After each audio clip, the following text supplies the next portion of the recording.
很多人以为短剧里两个演员凑成一对，无非是档期刚好对上，公司随手一配。但今天我要告诉你，一航和翟一营这次首次合作的又稳骄阳，背后藏着一整套很精细的市场算计。这不是巧合，这是选择。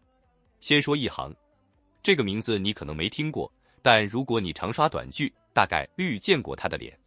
就在最近一期的短剧演员热度榜上，一航空降进了前11名。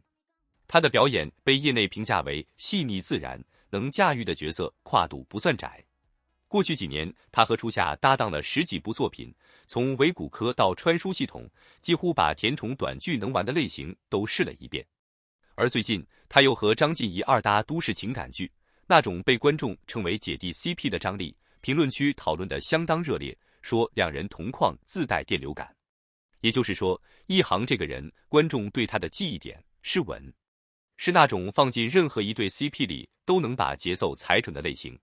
再看翟一营，他的履历更有意思。他跟刘宇航合作是甜宠质感，跟王浩真合作直接打破了传统霸总设定，跟申浩南合作又演出了悬疑感。有行业报道用了一个词形容他，叫万人适配体质。什么意思？就是说他不是靠一种固定人设吃饭的演员，他的价值在于跟谁搭就能变成谁需要的那个样子。一个是稳定输出型，一个是万能适配型。这两种演员凑到一起，到底会发生什么？这就是我们今天要聊的核心问题。如果你也在追短剧圈的选角逻辑，你可能已经发现了一个趋势。这2年，短剧市场的规模已经冲到600多亿，用户规模接近7亿。当一个行业膨胀到这个体量，观众的耐受度也在同步升高。同一批固定 CP 反复配对，观众会腻。制作方比谁都清楚这件事。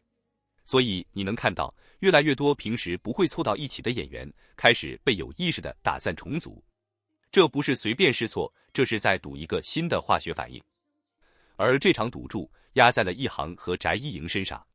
按你的说法，既要这个角色内敛，难招这个角色外向，一个往回收，一个往外放。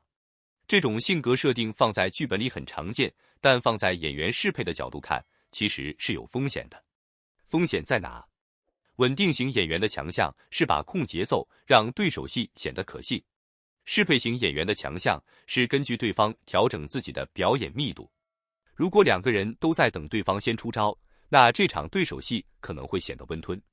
但如果配合得好，恰恰是这种反差最容易产生观众口中的磕点，因为真实的吸引力往往就来自于气场不对等的两个人互相试探、互相靠近的过程。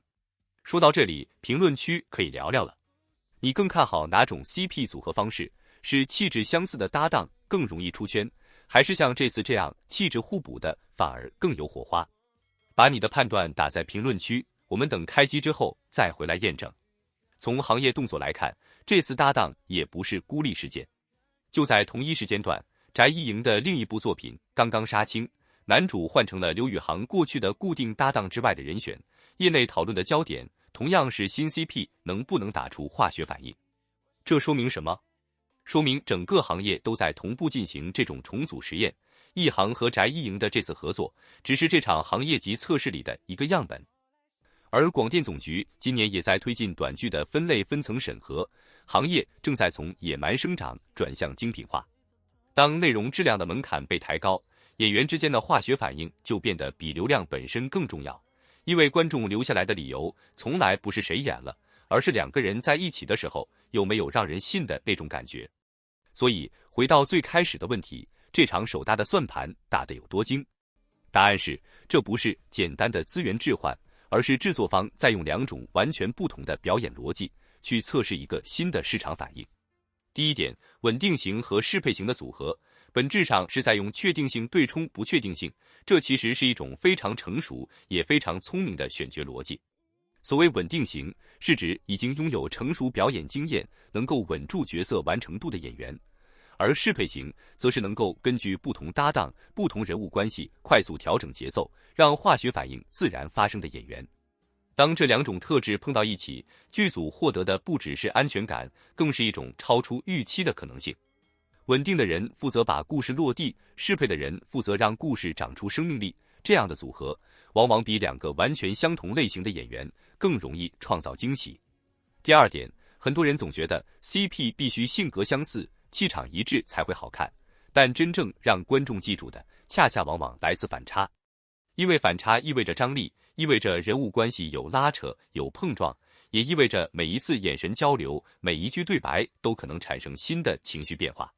一个冷，一个暖，一个克制，一个直接，一个沉稳，一个灵动，这些看似不匹配的地方，反而会成为观众不断讨论的话题。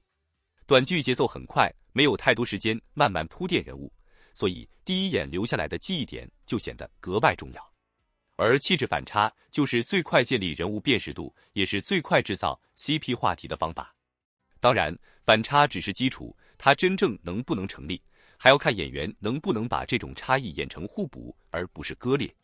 第三点，也是最值得讨论的一点，观众真正会为一对 CP 买单，从来不是因为人设写的有多甜，也不是因为剧情安排了多少拥抱、接吻或者高能桥段。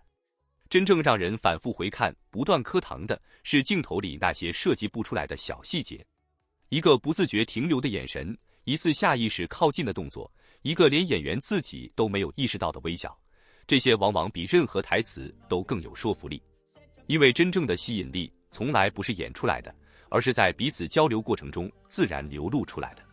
观众或许说不清哪里不同，却能一眼分辨哪些互动是真实发生的，哪些只是完成表演任务。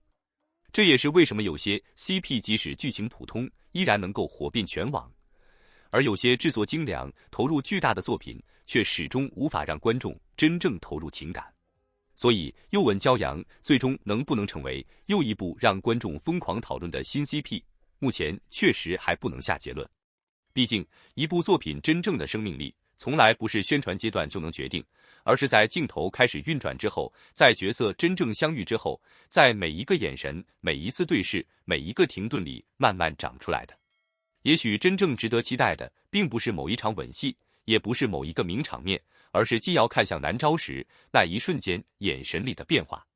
如果那个眼神足够真实、足够克制，又足够藏不住情绪，那么观众的心跳很可能就在那一秒跟着漏拍。如果那份情绪能够跨过屏幕，让所有人都感受到角色之间无法言说的吸引力，那么又吻骄阳就已经成功了一半。剩下的答案不需要任何人提前预测，也不需要营销替观众下定义。等到正式开机，等到第一批画面曝光，等到他们真正站在彼此面前的时候，我们自然会知道，这一次他们究竟只是合作了一部戏，还是又一次创造了一对让人久久忘不掉的荧幕 CP。我们开机之后见。